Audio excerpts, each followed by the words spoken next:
হ্যাঁ, আমরা এখন কোন দিকে চলেছি? আমরা এখন ড্যাম্পের দিক কাছাকাছি চলে এসেছি। ড্যাম্পের কাছাকাছি চলে এসেছি না?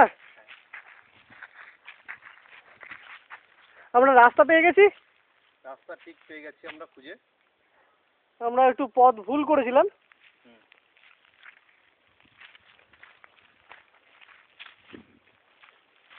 আমরা এলাম কোথা থেকে? ওই পাহাড়টা থেকে। আমরা ওই উঁচু পাহাড়টা দেখছেন, ওই উপরে পাহাড়ের উপর দিয়ে আসতে হলো আমাদেরকে। খুব কষ্ট হচ্ছিল, শ্বাসকষ্ট। তবু আমরা জয় করেছি পর্যন্ত। হ্যাঁ, এখন আমরা কয়রামনির উদ্দেশ্যে চলেছি। এটা এখনো ন্যাচারাল ড্যাম। আমাদেরকে ক কিলোমিটার যেতে হবে অ্যাপ্রক্স এখনো এখান থেকে 2.5 কিলোমিটার যেতে হবে। 2.5 কিলোমিটার। আমরা সঙ্গে কি এনেছি? আমরা সঙ্গে একটু শুকনো খাবার এনেছি, জল এনেছি তো পর্যাপ্ত জল আছে। আচ্ছা, আমরা আপনাদেরকে আবার কিছুক্ষণ পর আমাদের নেক্সট ভিডিও ফুটেজ দেবো। Thank you. Thank you.